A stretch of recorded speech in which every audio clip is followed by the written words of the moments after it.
Good morning, good morning.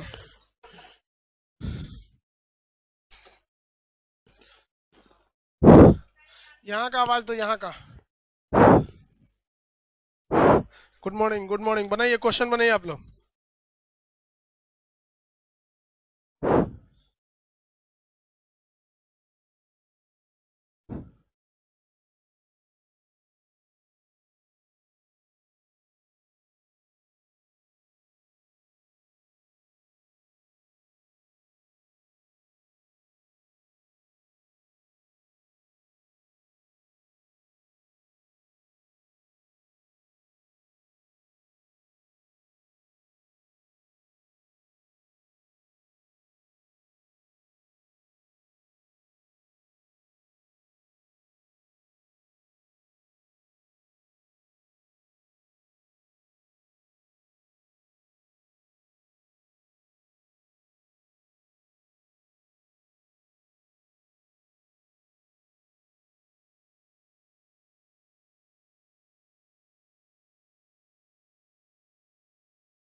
चलिए बाबू, good morning आप सब लोग को। कहाँ आप लोग को टेस्ट वगैरह के लिए कुछ दिया गया है? हाँ, क्या दिया गया है टेस्ट के लिए? कोई और आया है क्या लेट उठ से? लेट से कोई आया तो यहाँ बैठा उनको।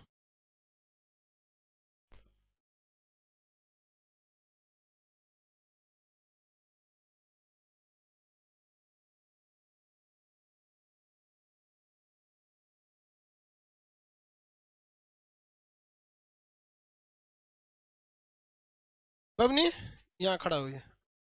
यहाँ, ठीक है। यहाँ खड़ा हो जाओ बबनी। हाथी दांत का हाथी के दांत जो है हड़प्पा सभ्यता में कहाँ से मिले? आप बताओ बबनी। कौन है? Mother Teresa. बताओ। वो बाल वाल बांध के आया करो यहाँ, तो नोच लेंगे, छोटा पकड़ के ऐसे शांत हो जाओगे। गुड मॉर्निंग लाइव वाले सब लोग को, गुड मॉर्निंग। यहाँ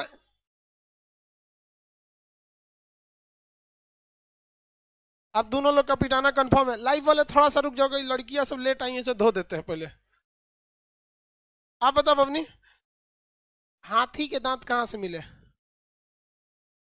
पढ़ाई के बाद ऑप्शन को। हाँ लो थल, वेरी गुड, आप जाइए। तो अबे ये बेहोश हो जाएगी, पीट देंगे, हुक देंगे, तो हाथ निकालो। हाथ अच्छा, उठाइए ना हाथ ऊपर। बाबू लोग थोड़ा सा वेट कीजिए।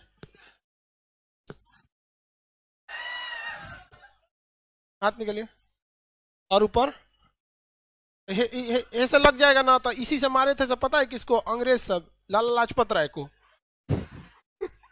तो आप वो चल जाइएगा मेरे आखिरी ताबूत की आखिरी कील सब चाहिए। अरे इससे, इसको लड़की सब के लिए अलग डंडा रखो, इससे बड़ी तेज चोट लगता है, आवाजो नहीं करता है, उनमें जाके बेहोश होश हो जाएगी तो दिक्कत हो जाएगा। देखिए, यहाँ महात्मा बुद्ध की मूर्ति हम बस इसलिए लगाए हैं, जो इस बात का संकेत है कि हम अहिंसा के पुजारी हैं, लेकिन हम कतई अहिंसा के पुजारी नहीं हैं। बस इसलिए लगा दीजिए कि आपको लगेगा कि हम अहिंसावादी हैं, थोड़ा भी नहीं है अहिंसावाद, खास करके पीटने के टाइम पे तो। चलिए, लाइव वाले लोग, आप लोग का क्वेश्चन, आप लोग को जो एप्लीकेशन वाले हैं उन लोग को भी अभी क्वेश्चन नहीं मिला होगा। जो लाइव सेंटर पे पढ़ रहे हैं उन लोग को तो मिल गया होगा, एप्लीकेशन वाले लड़कों को अभी क्वेश्चन नहीं मिला होगा। तो खैर, अभी क्वेश्चन आप लोग इसको बनाएंगे, अभी एक और टेस्ट बचा हुआ है। कल एक और आपका क्या होगा, टेस्ट होगा। तो कुछ कुछ क्वेश्चन हम आपको पढ़ा था। हड़प्पा सभ्यता में सर्वप्रथम संपूर्ण क्षेत्रफल का विस्तार किस प्रकार है? कैसा है? त्रिभुजाकार आकार का है। कैसा है? त्रिभुजाकार आकार का। तो लाइव वाले जो एप्लीकेशन वाले हैं भाई, आपको तो खुद से असेसमेंट करना है। अभी आपका क्वेश्चन लाइव वालों को थोड़ा सा लेट हो गया, हमारे दिमाग से उतर गया, सैटरडे को देना था। तुम लोग को भी ध्यान देना चाहिए कि क्वेश्चन एप्लीकेशन पे गया कि नहीं।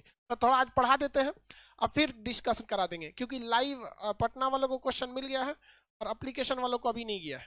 तो वैसे भी आप लोग को अभी 84 क्वेश्चन मिला है, अभी लगभग 50 और मिलेगा क्वेश्चन, 30-40 अभी और मिलेगा, तो जिसमें मृत भांड वगैरह के बारे में मिलेगा। तो फिर उसमें कल क्वेश्चन कराएंगे, कल यहाँ धुनाई चालू होगा, ठीक है।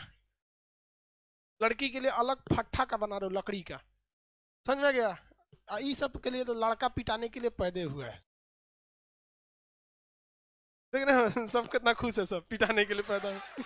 चलिए बाबू स्टार्ट करते हैं आगे थोड़ा सा।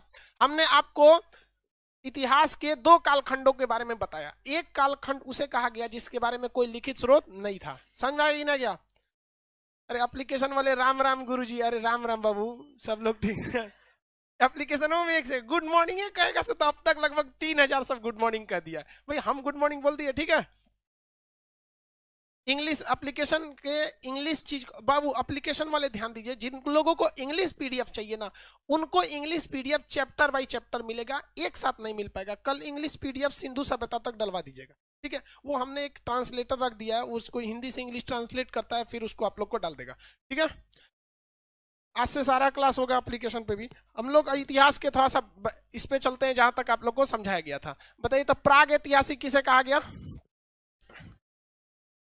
बहुत पुराना था, लिखबे नहीं किया। आद्य ऐतिहासिक,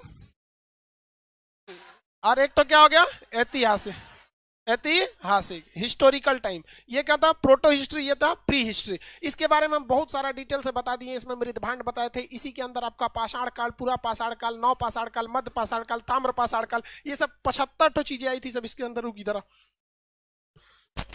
कौन सी के लिए आए? पढ़ने आए हो? फर्स्ट क्लास है, बच गया यहाँ पे। फर्स्ट क्लास है, यहीं बैठ जाओ, चाहे कहीं बैठाइए, इसको हटाइए, इसको दिए रहते तो फर्स्ट क्लास नहीं रहता था, एकदम बढ़िया से चूरे रहते तो। देख रहे हो एप्लीकेशन वाला बच, हमको तो लगता है झूठ बोल रहा है, फर्स्ट क्लास है। पीट देगा इसको, ले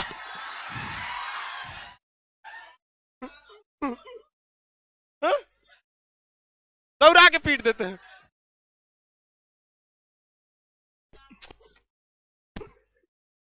इसके बारे में हम सब बता, गेट बंद करते हैं जब कोई नहीं आएगा, नहीं तो अब फर्स्ट क्लास जिसका रहेगा वो थुराएगा। अब यहाँ पे बहुत मजा आता है सुबह सुबह किसी को पीटने में, जानते हैं क्या मजा? मारो तो सोचो अपनों हाथों में चोट लगता है, झंझना जाता है, तब समझ में आता है वाह कितना मजा आया होगा उसको। अब हम लोग आते हैं ऐतिहासिक काल में। इतिहास की वह कालखंड जिसके बारे में लिखित स्रोत है और इतनी बेहतरीन ढंग से लिखा गया है कि उसे इजीली पढ़ा जा सकता है। ये अलग बात है कि उसकी भाषाएं अलग हो सकती हैं, उसकी लिपियां अलग हो सकती है। भाषा का मतलब होता है किस तरह से क्या लिख रहे हैं, जैसे हिंदी एक अलग भाषा है, इंग्लिश एक अलग भाषा है, पर दोनों की लिपियां सेम है, दोनों इधर से ही लिखा जाता है। जैसे मान के चलिए हम इंग्लिश लिखते हैं यहाँ पे, और जैसे मान के चलिए इंग्लिश में हम लिख देते हैं राम, तो रामा लिखा जाता है, और हिंदी में लिखेंगे तो राम हो जाता है। हिंदी में लिख देते हैं तो क्या हो जाता है? राम हो जाता है। किसी को कोई दिक्कत नहीं?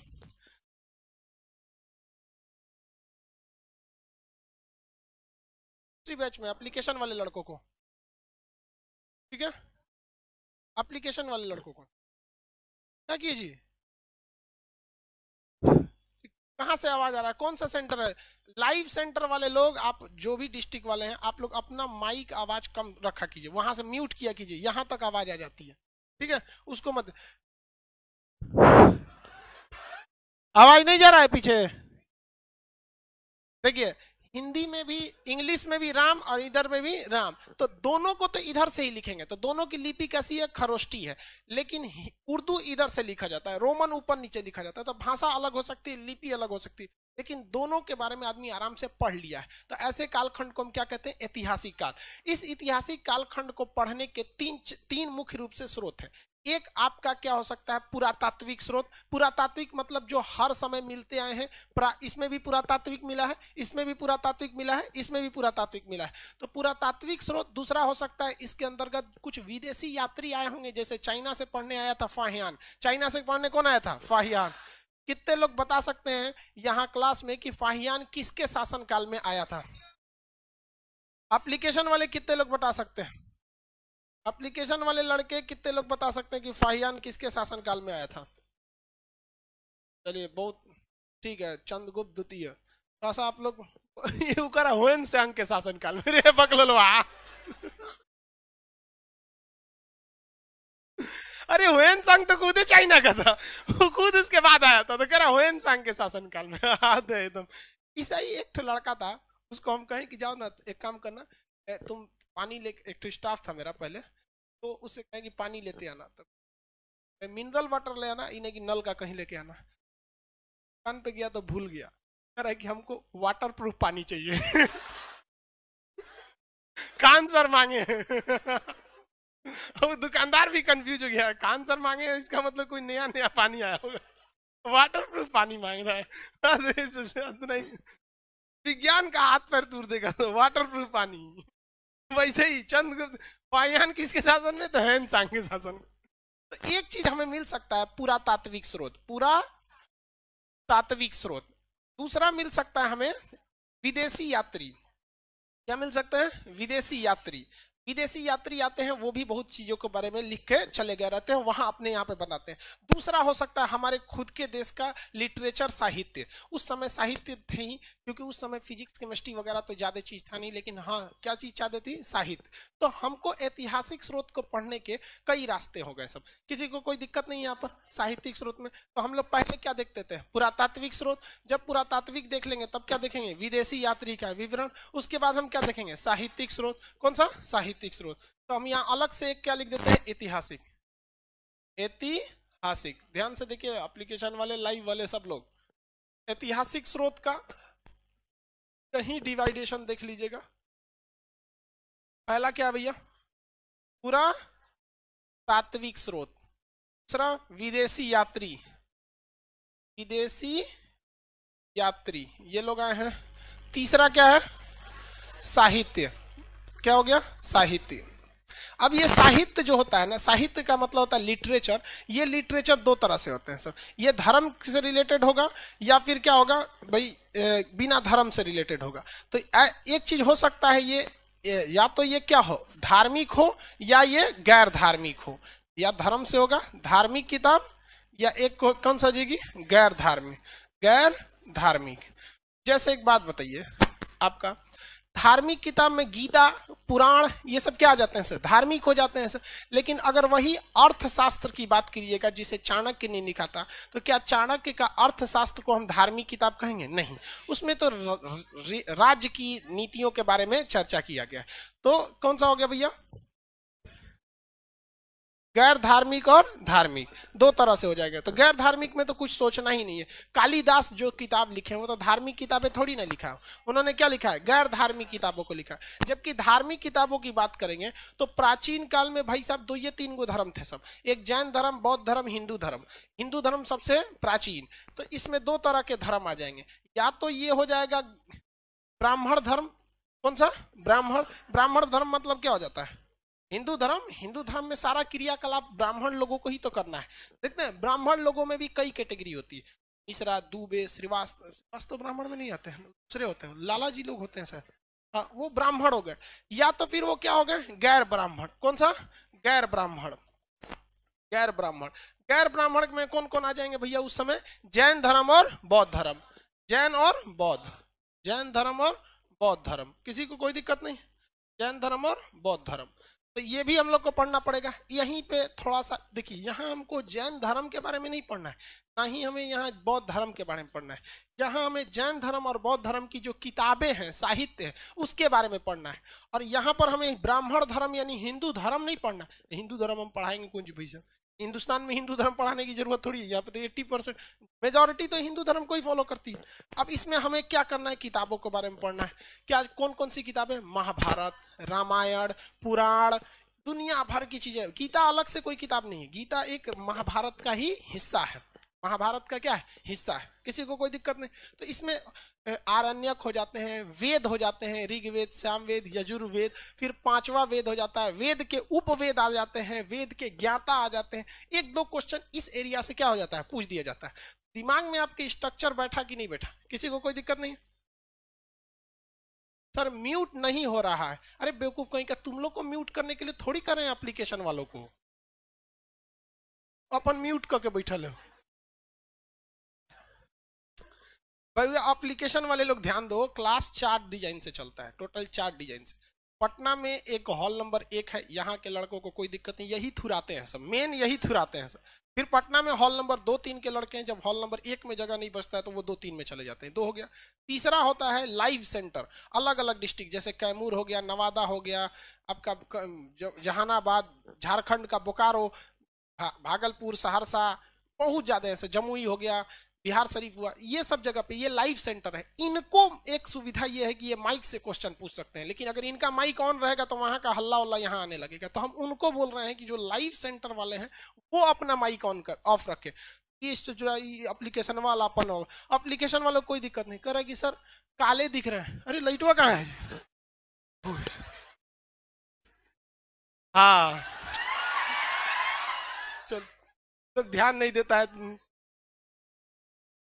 अब ठीक है, सही है ना? सबसे ज्यादा मेरा ध्यान रखता है सर ये एप्लीकेशन वाला। हाँ ठीक है, चलिए इसको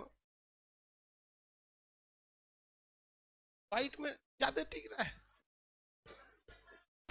ठीक है, चलिए अब आते हैं इस टॉपिक पे। मेन हम लोग कहां से स्टार्ट करेंगे? पुरातत्व। ये एक ऐसा सेक्शन होगा जिस सेक्शन में आप लोग को बहुत सारी ऐसी जानकारी मिलेगी जो अधूरी होंगी। जैसे हम यहाँ आपको जब जैन धर्म, बौद्ध धर्म बताएंगे तो आधी चीज, बस हम वही चीज बताएंगे जो आपकी किताबों से रिलेटेड हो। जैसे जैन धर्म कहाँ से शुरू हुआ, कहाँ से खत्म हुआ, ये नहीं बताएंगे, लेकिन हाँ उसकी कुछ किताबें बताएंगे। जैसे हम पिटक बताएंगे, सूत पिटक, विनय पिटक, तो ये बौद्ध धर्म में आते हैं। तो बौद्ध धर्म नहीं पढ़ना है यहाँ पे, यहाँ आपको क्या पढ़ना है? केवल उसकी किताबें। तो दिमाग में तो एक आइडिया बैठ गया कि हम लोग को स्टार्ट कहाँ से करना है। कहाँ से करना है? ऐतिहासिक काल को पढ़ना है तो सबसे पहले हमें क्या देखना? पुरातात्विक स्रोत। कौन सा? पुरातात्विक स्रोत। उसके बाद क्या देखेंगे? विदेशी। ये क्वेश्चन रेलवे में बड़ी पूछ रहा है, कौन किताब कहाँ लिखा, और साथ में ये गैर धार्मिक किताब, पंचतंत्र के रचयिता, हाँ, अभिज्ञान शाकुंतल, रेलवे एनटीपीसी में पूछ रहा है कि नहीं? पर सेट में एक क्वेश्चन क्या कर रहा है? डाल रहा है। तो यहां से वो क्वेश्चन पूछ रहा है। तो ये चीजें आपको आगे आएंगी। तो चलिए हम लोग देखते हैं पुरातात्विक स्रोत। पुरातात्विक स्रोत जो होता है उसमें 2 चीज मेन आते हैं। पुरातत्व में कौन कितने चीज आते हैं? ऐतिहासिक काल में 2। पुरातत्व को इंग्लिश में क्या कहते हैं? पुरातत्व में आर्कियोलॉजिकल होते हैं। इसमें 2 चीज मेनली आपका पढ़ना है। कौन कौन सा चीज? एक पढ़ना है आपका अभिलेख। अभिलेख को इंग्लिश में क्या कहते हैं? एपिक। पत्थर उत्थर पे नहीं लिख दिया जाता है। और एक होता है सिक्का। सिक्का को इंग्लिश में क्या कहते हैं? कॉइन। कॉइन। सिक्कों का अध्ययन क्या कहलाता है? न्यूमेस्मेटिक। सिक्कों का अध्ययन न्यूमेस्मेटिक कहलाएगा। सिक्कों का अध्ययन क्या कहलाता है? न्यूमेस्मेटिक। किसी को कोई दिक्कत नहीं है? सिक्कों का अध्ययन न्यूमेस्मेटिक कहलाता है। सिक्का को जब आप पढ़िएगा ना तो कंफ्यूजन हो जाएंगे, क्योंकि इतने टाइप के आपको सिक्के मिलेंगे कि पगला जाएंगे। जैसे आपको टेराकोटा मिल सकता है, पर्ण सिक्का, आहत सिक्का, कारसरपाण सिक्का, पंचमार्क सिक्का, सोने का सिक्का, सर्वाधिक सोना, अशुद्ध सिक्का, अशुद्ध सोने का सिक्का, सबसे पहले सोने का सिक्का। 75 ठो आपको क्वेश्चन पूछेगा। समझ में आ गया कि नहीं आ गया? किसी को कोई दिक्कत है?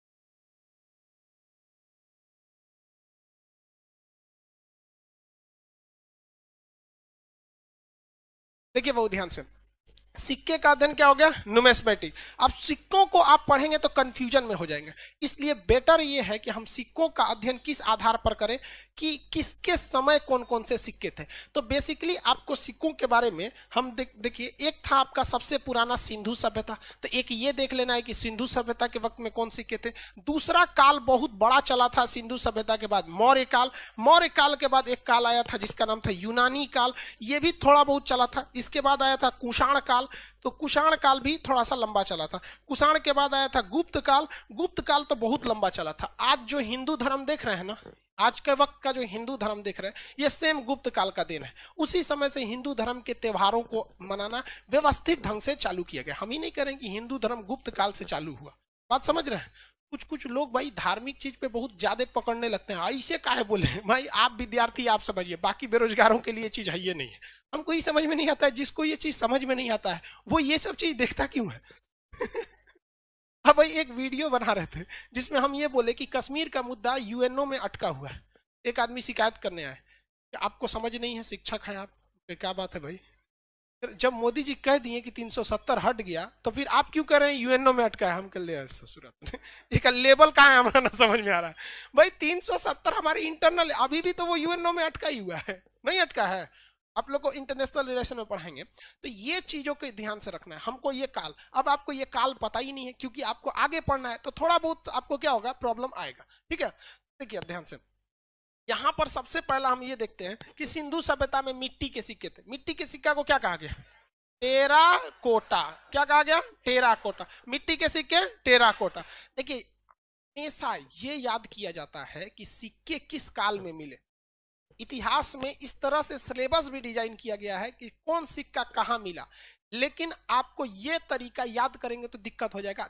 आपको याद कैसे करना है कि किस काल में कौन सिक्के मिले, जबकि क्वेश्चन पूछेगा कौन सा सिक्का किस, मतलब आपको इधर से याद करना है। मौर्य काल में, मौर्य काल जो था ये भारत में, जब वैदिक काल खत्म हो गई ना तो कौन सा शुरू हुआ? मौर्य काल। और यही मगध से चालू हुआ था मौर्य काल। बहुत बेहतरीन शासन था उस समय, हम लोग का स्वर्ण युग था हमारे गांव। तो मौर्य काल में बेसिकली 3 सिक्के याद रखेंगे। एक याद रखेंगे पर्ण, आहत, पंचमार्क। देखिए आहत, आहत, आहत सिक्का। आहत सिक्का मतलब कोई सिक्का रहता था उसमें हुमच के कोनो ठोक दीजिए, उसी को क्या कहते हैं? आहत।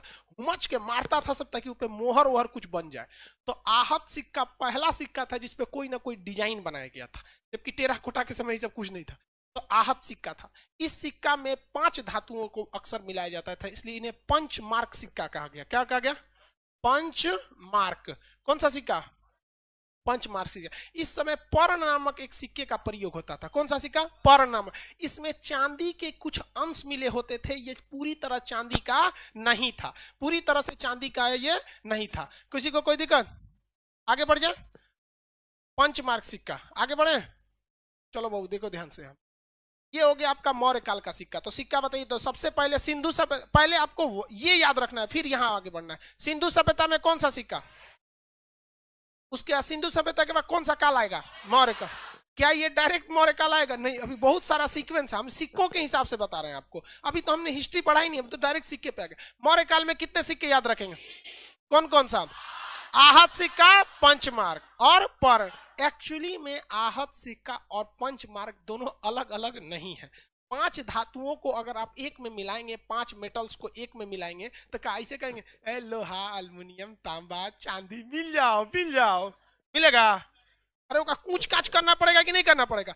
जब हम लोग मसाला बनाते हैं, खाना आप लोग भी बनाते होंगे लॉज वगैरह में, स्टूडेंट लोग, तो अदरक, लहसुन, प्याज, हल्दी एक में डालते हैं तो क्या कहते हैं? मिल जाओ। नहीं, पंचमार्क, 5 गो मसाला मिला दिया, अब चलेगा आहत। मार कूच के मार, नहीं देखते ओखली उखली, लड़का तो गिलासे में कूच देता है। लड़का का गिलास बहुत काम है, गिलास में पकड़ के कूच दिया। वो दाल घोटनी नहीं रखता है पटना में लड़का, दाल दाल दाल उससे नहीं मिलाता है, गिलास में हाथ डाल के उसी से दाल घोर देता है।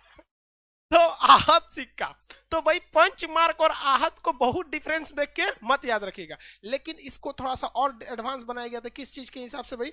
ये जब इसमें पर्ण सिक्के में किस चीज के अंश मिले थे? चांदी के। अब भारत में विदेशी आक्रमण हो गया। क्या हो गया? विदेशी आक्रमण। और ये यूनानी आए थे सब। कौन आए थे सर? यूनानी। यूनान से आए थे सो यूनानी, हालांकि ये कहां से आए थे? यूनानी। आगे आक्रमण में बताएंगे इन्होंने किस चीज का सिक्का चालू कर दिया? गोल्ड, सोने का सिक्का। यूनानी ने किसका सिक्का चालू किया? गोल्ड। सोने का सिक्का पहली बार किसने चालू किया? यूनानी।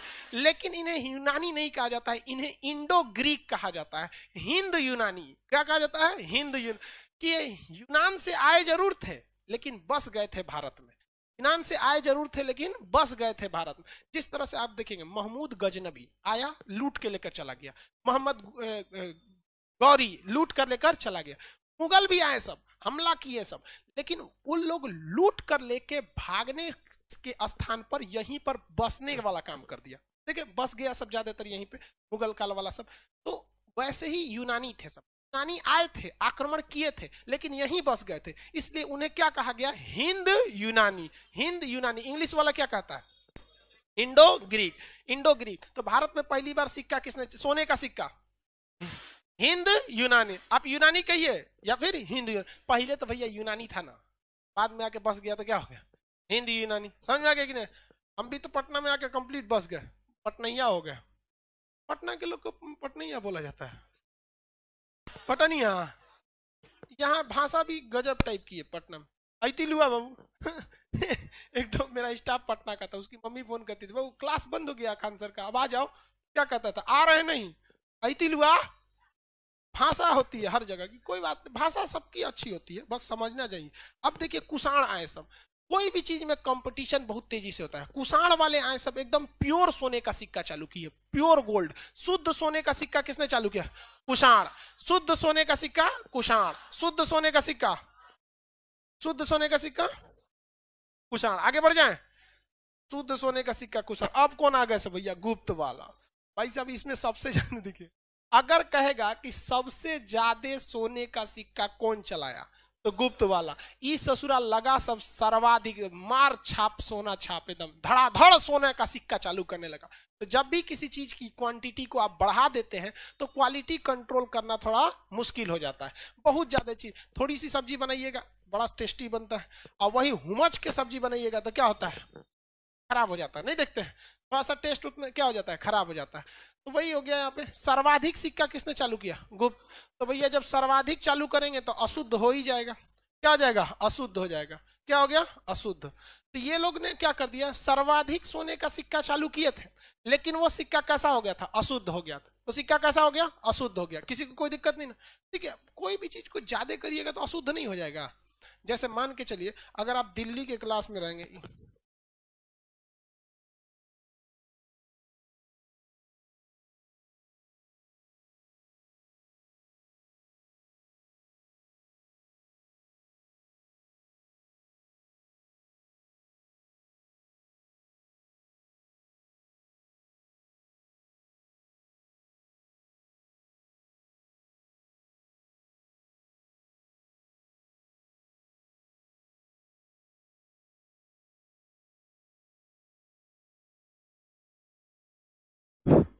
चलिए ध्यान दीजिए, तो ब्लैक लिस्ट में माइकवा ऑन है।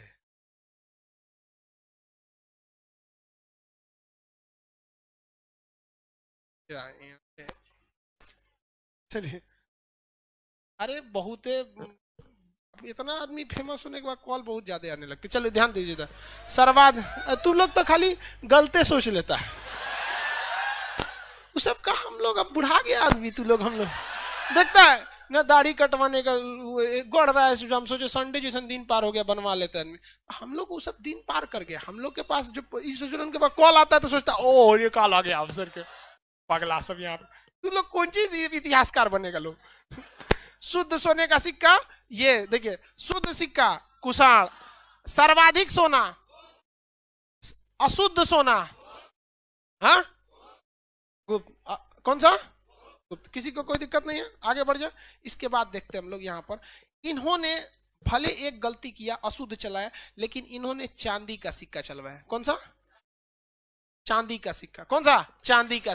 तो शुद्ध चांदी का सिक्का किसने चालू किया, तो देखिए एगो को अशुद्ध किया, लेकिन दूसरा को क्या कर दिया, शुद्ध कर दिया। क्या कर दिया, शुद्ध कर दिया। अब इसमें एक और सिक्का था जिसमें मोर बना होता था, जिसे कहा गया मयूर शैली। क्या कहा गया, मयूर शैली। मयूर शैली, मयूर सिक्का गुप्त काल, मयूर सिक्का गुप्त काल। इन्हीं के समय कौड़ी का प्रयोग हो गया। किसका, कौड़ी का प्रयोग हुआ। कौड़ी देखे हैं लोग, कौड़ी पत्थर से मिलता है, समुद्र से निकलता है कौड़ी, छोटा छोटा होता है कौड़ी। तो कौड़ी का सिक्का, तो कौड़ी का प्रयोग किसके समय हुआ, गुप्त काल। कौड़ी का प्रयोग गुप्त काल। तो क्वेश्चन आप ध्यान से समझिए, अगर कह देगा कि सर्वाधिक प्रकार के सिक्कों का प्रचलन किसके समय हो रहा था, अब देख रहे हैं। अब इसमें क्या है कि आपके लिए एक सहूलियत है कि आपको एक काल याद रखना है, गुप्त काल। अब पूरा इसको धड़धड़ा देना है यहाँ पर। और सिस्टमेटिक क्या है कि भाई सबसे ज्यादा सोना का सिक्का किसने चलाया, सबसे ज्यादा सोना का सिक्का गुप्त काल। तो भाई सब क्वालिटी खराब होनी है, तो सबसे अशुद्ध सोना गुप्त। तो देखा कि भैया सोना तो अशुद्ध हो गया, इसको शुद्ध करने में ज्यादा खर्चा आएगा, तो एक काम करते हैं कोना का शुद्ध करते हैं, शुद्ध चांदी। हाँ, चांदी का सिक्का। बिहारी दिमाग होता है ये सब। उसके बाद कौन सिक्का, मयूर सन। उसके बाद कौड़ी। अब क्वेश्चन आजकल क्या हो गया ना, खखोर के पूछता है ससुरा, तनी मनी नहीं पूछता, पूरा खखोर के पूछता अंदर से। कहेगा कि एक बात बताओ, चांदी का सिक्का किस, देखिए ये सर्वाधिक तो सोना का सिक्का इसके समय हुआ ही था, लेकिन कहेगा कि अशुद्ध हुआ तो कौन ससुरा सबसे ज्यादा अशुद्ध किया? चांदी का सिक्का कौन लाया, मयूर शैली का कौन लाया? क्योंकि ये एक स्पेशल कैटेगरी है। क्या है? Special category. तो सबसे ज्यादा अशुद्ध किया था स्कंदगुप्त, सबसे ज्यादा अशुद्ध स्कंदगुप्त। नाम से देखिए, अशुद्ध स्कंदगुप्त, अशुद्ध और स्कंदगुप्त, अशुद्ध और स्कंदगुप्त, अशुद्ध और कौन किया? स्कंदगुप्त। अब बात समझिए, कोई भी चीज की क्वालिटी खराब क्यों होती है? जब आपके पास पैसा गड़बड़ाता है तब। अगर आपके पास पैसा कम हुआ ना तो आपकी क्वालिटी क्या होगी? गड़बड़ हो जाएगी। अगर पैसा कम हुआ तो क्वालिटी क्या होगी? गड़बड़ होगी। जैसे मान के चलिए अंबानी साहब जो थे, उनकी बेटी का बियाह हुआ था। उनके बेटी की शादी में आप देखेंगे तो डेकोरेशन, शादी ब्याह, इतना जबरदस्त खाना पीना का इंतजाम था, एकदम बढ़िया था। और हम ना टीवी पे देखे थे, हमको काहे लिए बुलाएंगे भाई हम लोग अब वही हमारे शादी में उतना व्यवस्था ही नहीं रहेगा। हाँ, अरे हम खुद नहीं चाहते इतना व्यवस्था रखना। अरे ये सब बहुत गड़बड़ चीज है। इतिहास में हमारे हमारे देश में इतिहास में कुछ इतनी भीषण गलती हुई ना, इतनी भयानक गलती, जिसकी खामियाजा आज हमारे पूरे देश को उठाना पड़ता। आज किसी घर में बेटी पैदा होती है तो जब वो 5 साल की हो जाती है तो उसका बाप पढ़ाने से ज्यादा उसके दहेज के लिए एफडी करना चालू कर देता, फिक्स डिपॉजिट, जो इस देश के लिए एक दीमक की तरह खोखला कर रहा है, और जिसके लिए केवल और केवल जिम्मेदार हम और आप जैसे पुरुष समाज है। आज अगर हम डट जाए तो हमारे माता पिता का तनी है, तनी लेके दिखा दे दहेज। नहीं, आप नहीं डटते, और कहीं ना कहीं एक इतिहास में आप बहुत बड़ी गलती करते हैं। और ये एक तरह का समझिए, आप अगर शांत दिमाग से सोचेंगे तो अगर वो पैसा जो आज देखते हैं घर में देखते हैं, कोई कहता है जो हमारी पत्नी का तो दिमागे नहीं है। अरे भाई साहब, उसका बाप जो था ना लड़की का, वो दिमाग देता पढ़ा के, उससे अच्छा दिमाग के बदले दहेज दिया है, तो भैया तो तुम्हें दिमाग मिलेगा, ये तो दहेज मिलेगा, काम खत्म। आप सेलेक्ट कीजिए which one of the following is correct. आपको दिमाग चाहिए या दहेज चाहिए? हा? क्या चाहिए? एप्लीकेशन वाले आप बताइए, दिमाग चाहिए या दहेज चाहिए? दोनों चाहिए तो रास्ता पूरे चौपट मिले। दहेज वगैरह देखिए, आप कितना भी दहेज ले लेंगे, दहेज का पैसा 1 से 1.5 साल से ज्यादा नहीं चल सकता। ये दहेज का एक श्राप है, उसी साल खत्म होगा वो। क्योंकि अब मान के चलिए दहेज ज्यादा लेंगे तो ज्यादा नखरा सही है, तो एप्लीकेशन वाला कर रहा है दहेज, उन सबों को दिमाग से मतलब नहीं है, दहेज। चलिए ध्यान से देखिए, तो स्कंदगुप्त के समय सबसे ज्यादा अशुद्ध इसलिए हुआ कि स्कंदगुप्त के समय गुप्त काल अपने पतन की ओर चल चुका था, गुप्त काल अपने पतन की ओर चल चुका था, इसलिए सोना इतना कम हो गया था कि उसकी क्वालिटी को बरकरार रखना कम हो गया था। वहीं अगर चांदी के सिक्का कहेंगे तो ये चंद्रगुप्त द्वितीय, चंद्रगुप्त द्वितीय, चंद्रगुप्त सेकंड, चंद्रगुप्त सेकंड। अब देखिए, पहले के वक्त में चंद्रगुप्त प्रथम, द्वितीय, तृतीय बड़ी ज्यादा मिलेगा सर। ऐसा क्यों हो जाता था? ये एक टाइटल टाइप का था, चंद्रगुप्त द्वितीय, इसका पूरा नाम विक्रमादित्य, उपाधि थी विक्रमादित्य की, तो ये आगे पढ़ाएंगे क्यों ऐसा प्रथम, द्वितीय, तृतीय होता था। तो चांदी का सिक्का किसने चालू किया? चंद्रगुप्त द्वितीय। चांदी का सिक्का, अब मयूर शैली का सिक्का समुद्रगुप्त। कौन था? समुद्रगुप्त, समुद्रगुप्त, समुद्रगुप्त। इसका ननिहाल बिहार में था। इसका ननिहाल कहाँ था? बिहार में था, सीतामढ़ी में। सीतामढ़ी का कोई है कि नहीं जी यहाँ? बिहार के सीतामढ़ी का, हाँ वहीं पे इसका था। लिच्छवी, सीतामढ़ी ये वैशाली वाला पूरा एरिया, तो यहाँ से सीतामढ़ी तक पूरा वैशाली का एरिया था ये। तो यहाँ इसके ननिहाल था। ननिहाल कहाँ था? लिच्छवी में। ननिहाल कहाँ था? लिच्छवी में। तो इसे कहा गया लिच्छवी दौहित्र। इसे क्या कहा गया? लिच्छवी दौहित्र। तो ये आगे पढ़ाएंगे इसको बहुत, ये अपने आप को क्या कहता था? लिच्छवी दौहित्र। दौहित्र मतलब नाती, नाती पोता, मतलब ननिहाल से रिश्ता होता है नाती, तो लिच्छवी का नाती। अब बाकी कौड़ी का तो कोई खास वो नहीं हुआ, कौड़ी का प्रचलन ऐसे हो जाता था। कौड़ी पत्थर के होते थे, जिस तरह से अगर वो फूट जाता था तो नहीं चलता था। सर्वाधिक सोने का सिक्का गुप्त काल। याद रहेगा इतना? किसी को कोई दिक्कत नहीं है? अब बताइए, इसको हटा दे। अब बताएंगे मयूर शैली का सिक्का किस काल में? गुप्त काल में। कौन सा? हाँ, पंच मार्क सिक्का किस काल में? हाँ, पंचमार्क मौर्य का। पंचमार्क सिक्का को हम एक और क्या नाम दे सकते हैं? आहत सिक्का। मौर्य काल में एक चांदी का सिक्का था जो अशुद्ध था, क्या ना था? पर्ण। कर्ण नहीं जी, पर्ण। क्या था? पर्ण। सर्वाधिक अशुद्ध सोने का सिक्का, हाँ, गुप्त काल। और गुप्त काल में भी कौन? स्कंदगुप्त। मयूर शैली का सिक्का, समुद्रगुप्त। शुद्ध चांदी का सिक्का, चंद्रगुप्त द्वितीय। चंद्रगुप्त द्वितीय। कौड़ियों का प्रयोग, कौड़ियों का प्रयोग गुप्त काल में था। कौड़ियों का प्रयोग गुप्त काल में। इसमें एक और बात में इसमें आएगा, सर्वाधिक सोने का सिक्का, सर्वाधिक सोना गुप्त काल। सर्वाधिक सोना जब कहेगा शुद्ध सोना कुषाण, शुद्ध सोना, शुद्ध सोना कुषाण, शुद्ध सोना कुषाण। सर्वप्रथम सोना, सर्वप्रथम सोना यूनानी। यूनानी को और क्या कहा गया? हिंद यूनानी। इंग्लिश में इंडो ग्रीक, इंग्लिश में इंडो ग्रीक, इंग्लिश में इंडो ग्रीक। किसी को कोई दिक्कत नहीं है? आगे बढ़ जाते हैं हम लोग इसमें। अब आते हैं तो आगे की ओर, सातवाहन काल। कौन सा काल? सातवाहन काल। सातवाहन काल में शीशे का सिक्का प्रयोग हो। सातवाहन काल में शीशे का सिक्का, यहीं पे लिख देते हैं, ऊपर करने की जरूरत नहीं। 6 नंबर सातवाहन। सातवाहन ये महाराष्ट्र के एरिया में था, महाराष्ट्र और आंध्र प्रदेश में, इसलिए इसे आंध्र सातवाहन कहा जाता है। सातवाहन काल में सिक्का कैसा था भैया? किसका? शीशा का। शीशा का सिक्का। सातवाहन काल में शीशा का सिक्का था। अब इसके बाद आ गए भैया हुमायूं। कौन है? हुमायूं, भाई मुगल काल। और हुमायूं को थूर दिया एगो बिहारी पकड़ के, नाम था शेरशाह सूरी। क्या नाम था? शेर।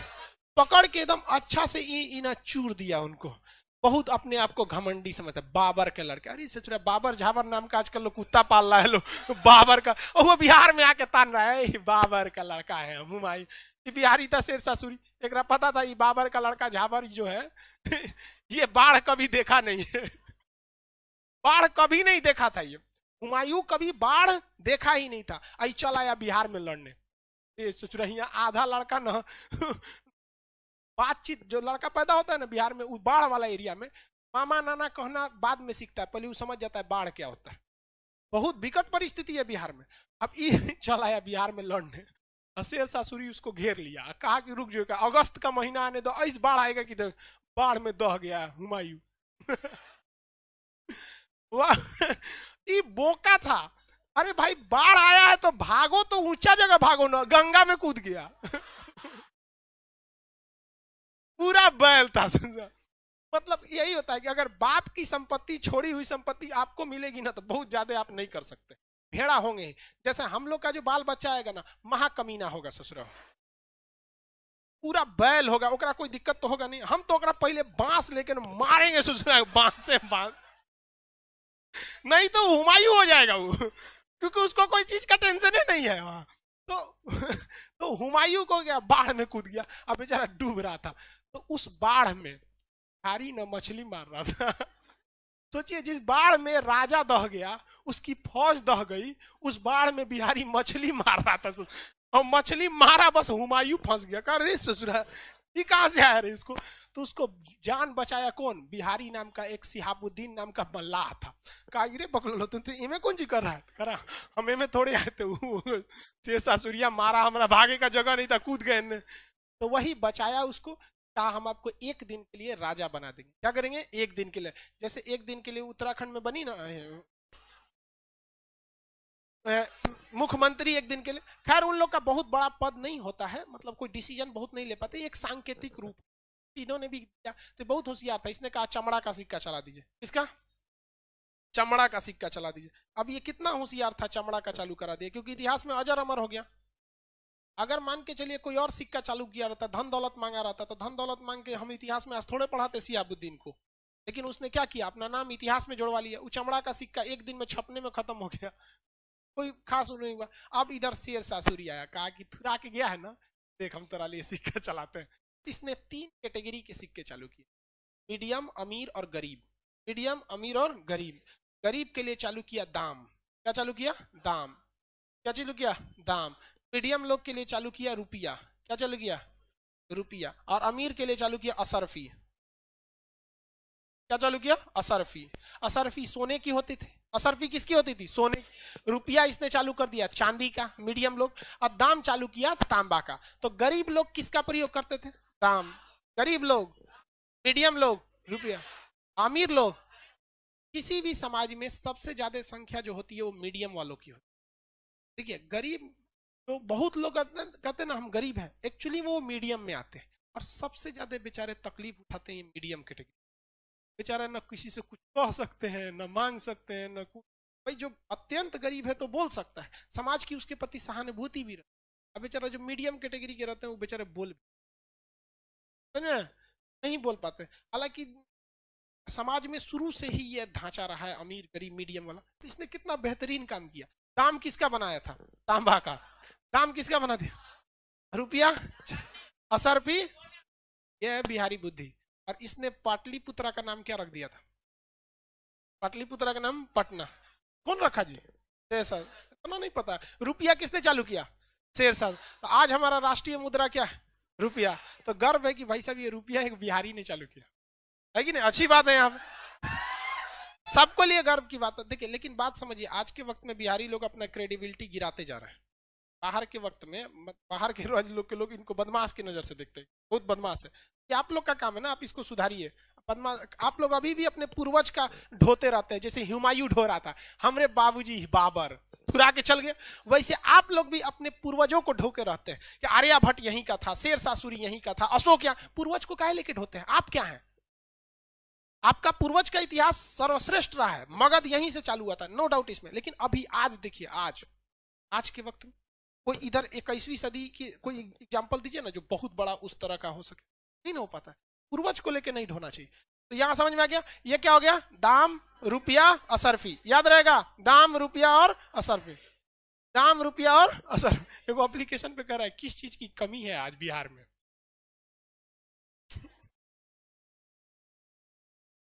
अरे यार यही सब तो तुम ये कर रहा है आज के वक्त में। कौन सा है? तो खान सर तो ये है। हाँ? ये गलत बात है। जिस दिन आपको ये समझ में आने लगा हम सर्वश्रेष्ठ है ना, उस दिन पतन के कगार पे आप चले जाए। यही खराबी है हम लोग की। हम लोग इस बात को बिलीव करने को तैयार ही नहीं है, यूपी बिहार झारखंड खास करके ये हिंदी मीडियम वाला बेल्ट, कि हम कहीं पीछे हैं। ये सेल्फ घोषित कि हम सर्वश्रेष्ठ। जबकि आपको जानकर ताज्जुब होगा कि कर्नाटक और तमिलनाडु दो ऐसे राज्य हैं जो 10 साल से टॉप पर आते हैं। गुजरात से भी आगे हैं। गुजरातियों की भाषा बहुत मीठी होती है। मतलब उन लोग बिजनेस के मैटर पे भाषा बड़ा प्रेम से बात करते हैं।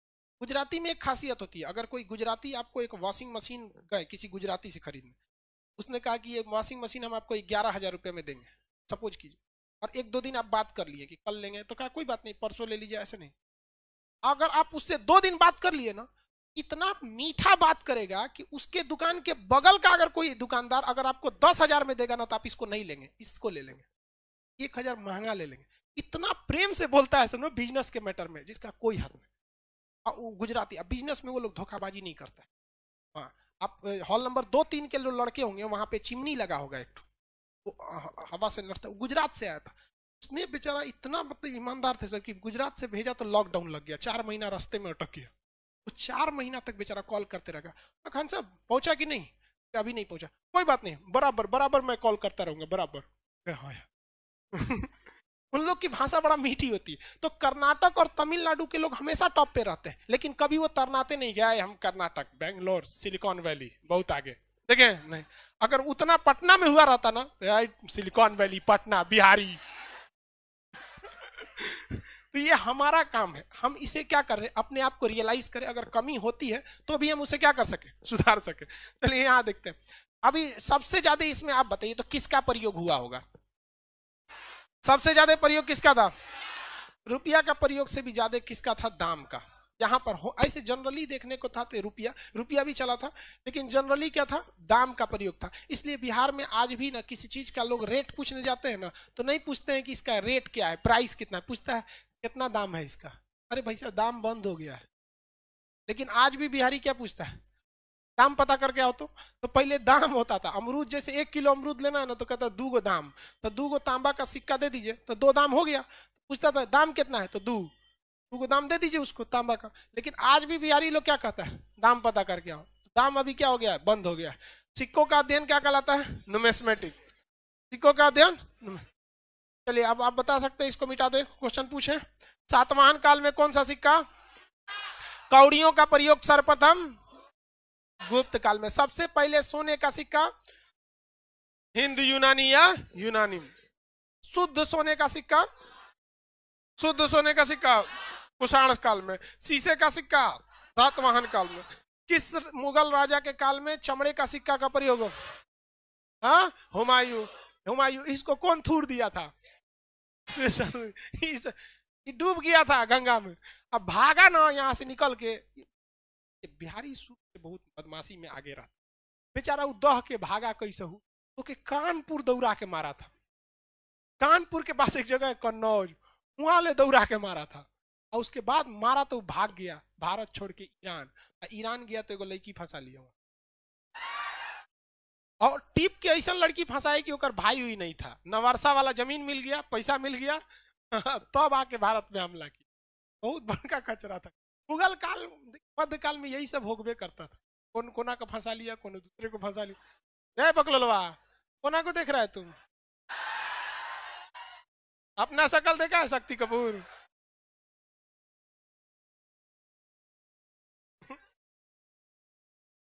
देखो बकलोल कहीं कहीं सीधा देख इधर मेरी ओर। एप्लीकेशन वाले आप ही लोग ठीक है, ये सब देखता है इधर उधर, इधर पर्दा लगवा देंगे हम।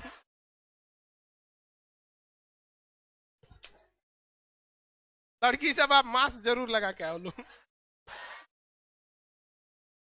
चलो ध्यान दे। सबसे ज्यादा अशुद्ध सोने का सिक्का गुप्त काल के किस राजा ने चालू किया, स्कंद गुप्त।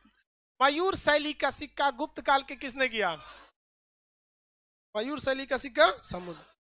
कौड़ियों का प्रचलन किस काल में, आहत या पंचमार्क सिक्का का प्रयोग, टेराकोटा का सिक्का, सिंधु घाटी सभ्यता, टेराकोटा सिंधु घाटी सभ्यता। फटाफट एप्लीकेशन वाले आंसर तेजी से दिया कीजिए आप लोग। थोड़ा यही अलग बात है, आपको टाइप करने में टाइम लग जाता है, लेकिन आंसर आप लोग का भी सही रहता है, याद रहेगा ना, किसी कोई दिक्कत नहीं। हम अब स्टार्टिंग में आप लोग क्या करेंगे, एक चिरकुट खोलिए, कॉपी उपी होगा ना, चिरकुट खोलिए, जिस सीक्वेंस में हम बताए थे ना, ये इसको लिख के देखिए तो आप लिख पा रहे हैं कि नहीं। बस यही, सबसे पहले तो आपको काल लिखना है, सिक्का नहीं, काल कौन सा, सिंधु मौर्य यूनानी। उसके बाद अपने से लिख के देखे बना सकते हैं कि नहीं।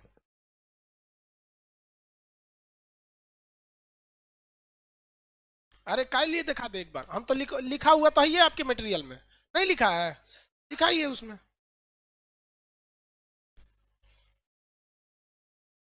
एप्लीकेशन वाले लोग, आप लोग का बैच जैसे खत्म होगा एप्लीकेशन पे अपडेट हो चुका होगा, हम देख लेते हैं एप्लीकेशन पे अपडेट हुआ या नहीं।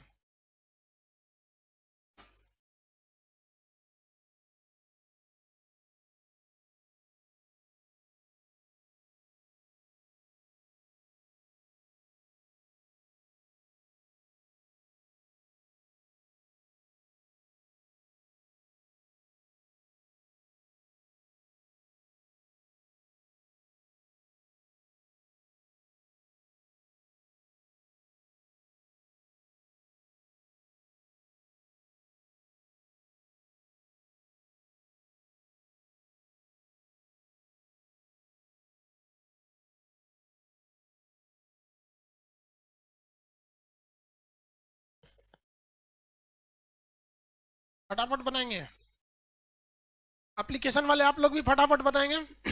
जब तक हम यहाँ पटना वालों को थूर थार देते हैं क्लास में घूम के, ठीक है, आप बनाइए, हम इधर थुराई चालू कर रहे हैं अंदर इन लोग को। में ध्यान दिया कीजिए लिखने के लिए। ये देखिए, ये सीक्वेंस याद रहना चाहिए वरना एग्जाम में गायब हो जाएगा आपको। ये सीक्वेंस होना चाहिए, सिंधु सभ्यता, मौर्य, पहले ये याद रखें, पहले सिंधु सभ्यता के बाद कौन आएगा, मौर्य, मौर्य के बाद हिंद यूनानी, हिंद यूनानी का कुषाण, कुषाण के बाद गुप्त, गुप्त के बाद आएंगे आपका सातवाहन। अब सातवाहन के बाद मुस्लिम शासक आएंगे सब। जब पूरा जैसे ये सब शासक खत्म हो जाते, देखिए भारत में सीक्वेंस देखिए, शुरुआत में बहुत बड़े हिंदू बड़े बड़े योद्धा हुए, हिंदू शासक हुए बहुत बड़े। उसके बाद एक दौर आया मुस्लिम का, उसके बाद दौर आया ये सब सीबीएसई बोर्ड वालों का, अंग्रेज, किसका? अंग्रेज सबका। तो 3 दौर आया यहाँ पे। सीबीएसई वाला घुसी आएगा सब नहीं। अब में से कितना है सब सीबीएसई बोर्ड वाला लाइव में, मतलब पटना में बहुत कम है सब, बेचारा डरे बोल वो नहीं करता है। ये तुम सीबीएसई का है, खड़ा हो, सीबीएसई का है, झूठ बोलता है। उतना काला लड़का सीबीएसई में होता ही नहीं है, झूठ बोल रहा है। लाइव वाले हम सीबीएसई में कोनो काला नहीं होता है, हम अकेले काला थे सीबीएसई में इसलिए चले आए। याद रहेगा आप लोग को। अब हम लोग को ये सीक्वेंस याद रखिएगा। देखिए आपके मटेरियल में जो दिया है वो सीक्वेंस में नहीं है, यहां आप क्या करेंगे, ये सीक्वेंस में भी याद रखेंगे। आपके मटेरियल में भी दूसरे टाइप का है, ये भी है, बात सही में, लेकिन आपके मटेरियल में ना ऐसे है, सर्वाधिक सिक्का गुप्त, अशुद्ध सिक्का गुप्त, इस तरह से है। समझ में आ गया? अब हम लोग को देखना है कौन सा चीज भैया, अभिलेख। अभिलेख का मतलब क्या था? पत्थर पे ठोक ठाक के लिख देना, क्या हो जाता? अभिलेख। ठोक ठाक के कोनो चीज पे लिख देंगे तो क्या होगा? अभिलेख। पत्थर पे ठोक के लिखे शिलालेख, क्या लिख गया? शिलालेख। कोनो पिलर बना दिए ऐसे, और पिलर पे ठोक ठाक के लिखे तो पिलर इडिक्ट, स्तंभ लेख, क्या हो गया? कोनो दीवार पे ठोक के लिख दिए, जैसे ऐसे दीवार पे ठोक के दिए राक्षस निवास, मान के चलिए आप अपने घर के आगे क्या लिख दिए? राक्षस निवास। तो दीवार पे ठोक के लिखे हैं तो उसे कहते हैं भित्ति लेख। भित्ति मतलब होता है दीवार, क्या लिखे हैं? भित्ति लेख, राक्षस निवास हो गया। और अगर मान के चलिए कोनो गुफा में ठोक के लिख दिए, गुफा लेख। डीएम साहब के दरवाजे पे लिखा रहता है डीएम साहब का नाम, वो एक छोटे से पत्थर पे लिखा रहता है, तो क्या होता है? शिलालेख। क्या होता है? शिलालेख। एक बड़ा सा मीनार बना देते हैं और उस पर अपना संदेश लिख के दे देते हैं, क्या हो जाएगा? स्तंभ लेख। क्या हो जाएगा? स्तंभ लेख।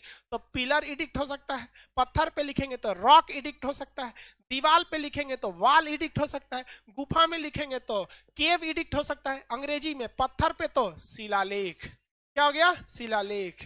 शिलालेख का एक सेंस होता है कि शिलालेख पे लिखी चीज कभी मिट, तो लोग कहते भी हैं यार बनना है तो शिलालेख बनो ना, अखबार बन के क्या करोगे?